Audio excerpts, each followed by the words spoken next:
Ryan, you fled the UK on suspicion of arrest. The government has frozen your bank accounts. Tell us why. Well, so 12,000 people are arrested in the UK every year. Compare that to like 400 in Russia. It's absolute nonsense. I just can't believe the UK's turned out this way. It's like, how do I tell my mum, who's a Korean mum, I'm now a fugitive? It's ludicrous, but gets me a lot of Tinder dates, I guess. I'm joking about the Tinder dates. Well, you've been here for how long now in New York? I've been here for about 2 weeks, and it's been wild, man. I mean, how does freedom taste?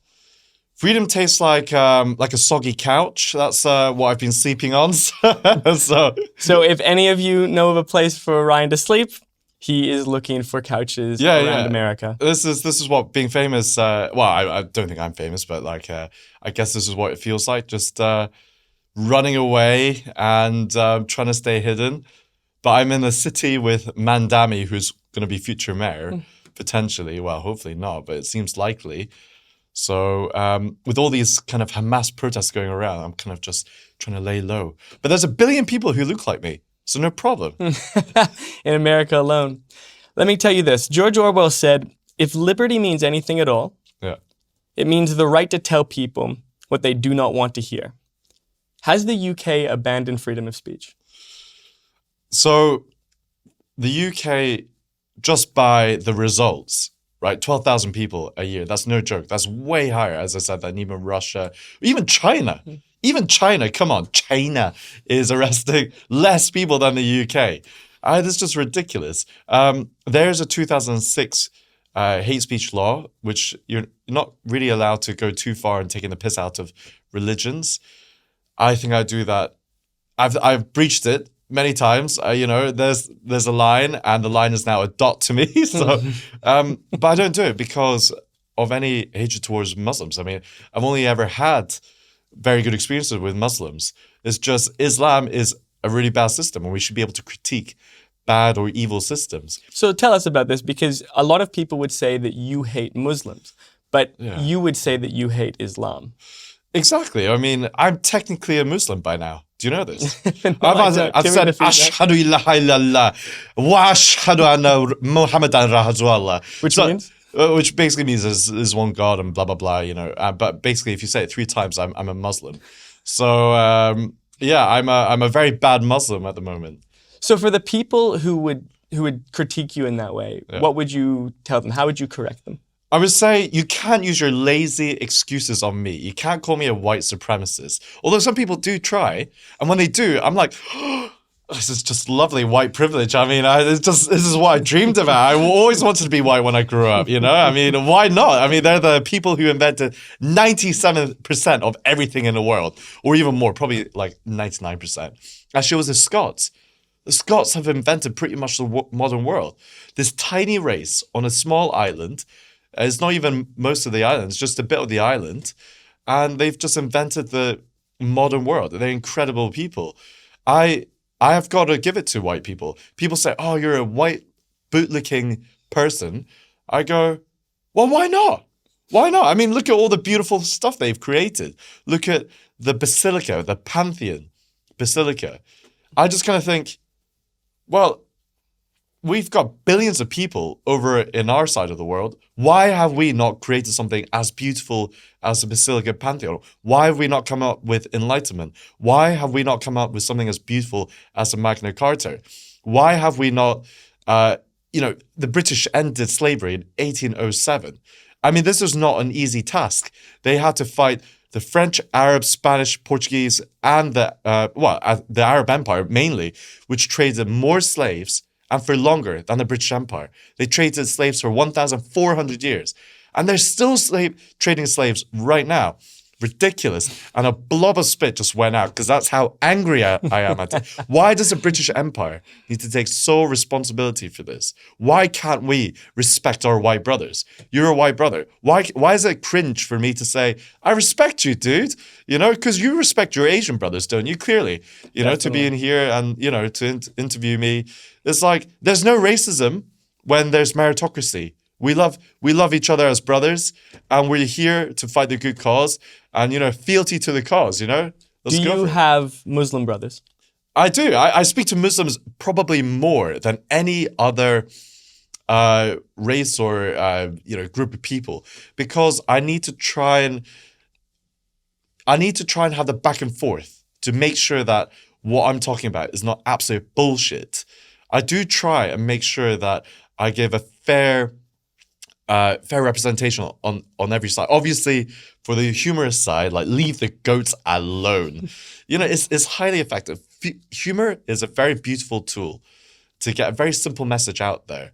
But then we've got podcasts for this and discussions to allow for the complexity. But the fact is, if you're speaking to the average Asian, they have no bloody clue about Islam. They don't have any idea who Prophet Muhammad is. They probably don't even know what the Quran is. Sounds like a nice curry. They don't know the very basics. Like, Prophet Muhammad was the Bonnie Blue of the 7th century, sleeping with 30 men of Al-Zud. Okay, that's esoteric. But he slept with a 9-year-old and married Aisha, the same girl, at 6 years old. You mentioned that comedy is a great way to get across a message. What is that message? The message is, we need to be able to critique evil systems. It doesn't mean everybody is bad. Look at Nazi Germany. Do you know what's the percentage of Germans who were actually Nazis during World War II? It was 11%. Officially 11%. Do you mean a part of the Nazi army or a supporter of Hitler? A part of the Nazi party. But the people who actually, believed in the ideals and those kind of things, it wasn't too much higher. It was only about 24% or something like that. So you kind of think such an evil system doesn't require 100% of people to believe in it to produce very bad results. You only need to... Muslims, extremist Muslims, according to intelligence services all around the world, is between 15 to 25%. Out of 2 billion Muslims, that's over 300 million Muslims. That's almost the population of the United States after me. So do you believe... Wanting to behead me. Well, do you believe that... how much of a percentage do you believe of the Muslim community believes the things that you're against, and how much are just culturally Muslim? It's a rather high number. 11% of British Pakistanis believe, British Muslims believe in the death penalty for a guy who drew a cartoon of their Prophet Muhammad, a Danish journalist who drew a cartoon. It's laughable. Come on. This is, by any standards, to behead somebody for drawing a cartoon. 65% of British Pakistanis, according to an NHS National Health Service Bradford study, they are having inbred babies, not with some distant cousin, with their first cousin.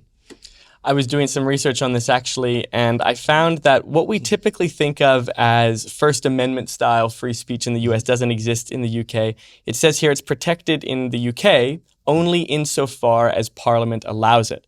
And so you mentioned that 2006 Act. There was the Online Safety Act of 2023, which expands what counts as a legal speech to anything that's grossly offensive, likely to cause distress, hate, or are subjectively determined to be offensive in general.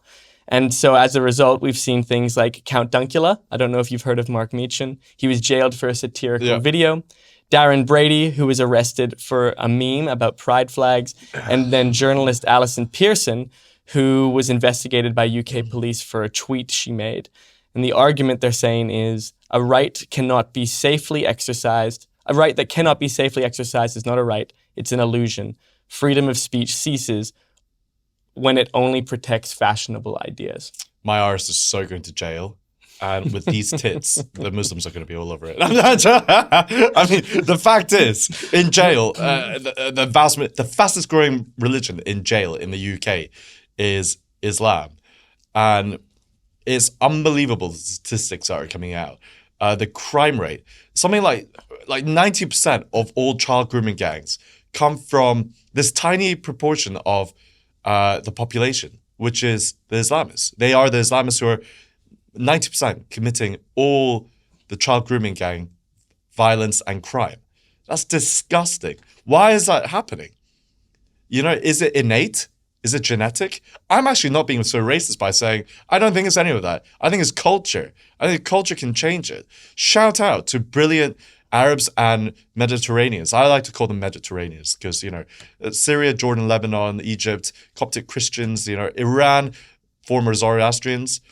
They didn't have, Muslim religion didn't exist. It's a fairly new concept, 7th century concept.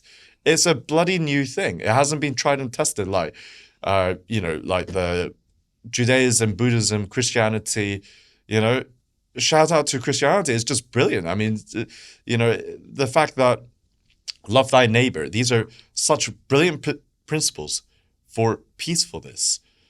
I would say that I call myself a Christian. I don't really believe in much else apart from Jesus. I believe that he was around and this dude created brilliant technology for humanity. Essentially, for the entire, as humans existed, we've been throwing stones at each other. And then one guy just said, I'm not going to throw a stone back. And that's when humanity is going to start it. Civilization could build. And then Jesus came along and said, love thy neighbor, forgive and I don't think it's forgive and forget. That's probably a fridge magnet. But, along the lines of that, it's a good idea. It's a genuinely good idea. As a Christian, I say I hesitate to call myself a Christian because I breach love thy neighbor rule a lot. I just cannot love a neighbor who thinks it's okay to marry a 6-year-old. I'm sorry. I refuse. It's just like, where's the common sense gone? I just cannot do that.